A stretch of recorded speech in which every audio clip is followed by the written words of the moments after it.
रात को सूचना मिली कि पटना यूनिवर्सिटी जो पीरबोहर थाना क्षेत्र अंतर्गत है उसके मिंटो और कैवेंडिश हॉस्टल के बीच में कुछ झड़प हो गई है। वहाँ पर कुछ बम बनाने के कुछ मटेरियल्स भी बरामद किए गए हैं। पटना यूनिवर्सिटी में वर्चस्व को लेकर आए दिन और जो छात्र हैं वो हंगामा और मारपीट के साथ अन्य कई घटनाओं को अंजाम देते रहे हैं और इसके लिए जिला प्रशासन पूर्व में भी कई बार शिकंजा कसा है और छात्रों को इस पर नामजद एफआईआर करके जेल भी भेजा है। और चूंकि इसमें वर्चस्व को लेकर के लगातार जो है ये मारपीट और हंगामा जो है ये होने की बात सामने आती रही है और इसके साक्ष्य भी वहाँ के सीसीटीवी में मौजूद हैं। इसे देखते हुए ही जिलाधिकारी ने और प्रशासन की ओर से लगातार कार्रवाई की गई और इसमें पीरबोहर थाने में भी कई छात्रों के खिलाफ मामला दर्ज किया गया। बावजूद उसके छात्र अपने वर्चस्व को लेकर यह मानने को तैयार नहीं है कि हॉस्टल में किस तरीके से छात्रों को पढ़ाई कैसे किया जाता है, बावजूद उसके यहाँ पे हंगामा करते हैं।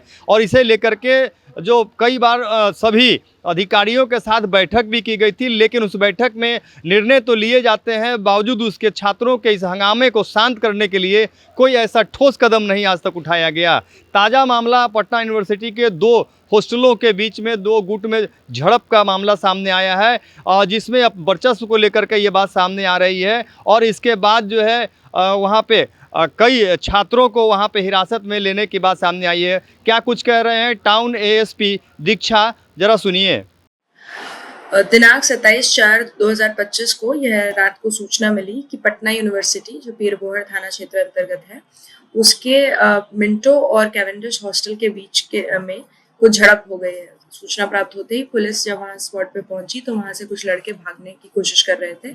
देखा गया तो वहाँ पे कुछ पत्थरबाजी की गई थी और ऐसा प्रतीत हो रहा था कि हो सकता है कि कुछ बम इत्यादि भी मारा गया था। यह क्रूड फायर क्रैकर बम था या क्या, उसकी जांच जो है एफएसएल द्वारा की जा रही है।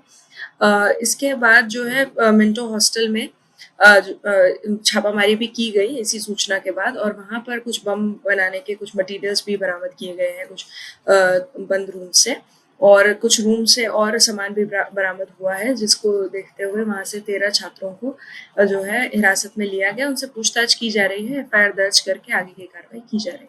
तो सुना आपने, सीधे तौर पर टाउन एएसपी दीक्षा ने कहा है कि उस घटना की जानकारी मिली थी कि यहाँ पे कुछ छात्रों के द्वारा हंगामा और मारपीट जैसे घटना घटी है, उसे लेकर के पुलिस मौके पर पहुंची तो कुछ लड़के जो है वो भागने लगे, लेकिन उसमें से 13 लोगों को पकड़ करके लाया गया है और उसके पास से कई ऐसे जो पदार्थ हैं जो कि विस्फोटक पदार्थ भी कहा जा सकता है, वो बनाने के जो सामान थे वो सामान भी बरामद किए गए हैं। और इसके साथ अन्य कई सामान जो है बरामद कर जो है पुलिस इसकी जांच कर रही है। तो इस ऐसे में जिस तरीके से यहाँ पे छात्रों के द्वारा हंगामा किया गया, उन सभी छात्रों को अब पुलिस जो है पूछताछ कर रही है और पूछताछ में क्या कुछ खुलासा होता है ये तो आगे जानने वाली बात होगी। लेकिन सीधे तौर पर एएसपी दीक्षा ने ये कह दिया है कि इस मामले में एफआईआर लॉन्च की जाएगी और इसमें जो भी दोषी पाए जाएंगे उस पर कार्रवाई की जाएगी। सवाल उठता है कि जिस तरीके से पूर्व में भी इस तरीके की घटना होती रही है और उस घटना के बाद भी मारपीट और हंगामा जैसे घटना रोकथाम नहीं हो पा रहा है, तो कहीं ना कहीं इस पर प्रशासन पर भी एक बड़ा सवाल खड़ा हो रहा है। आर्यन खबर के लिए पटना से संजय कुमार की रिपोर्ट।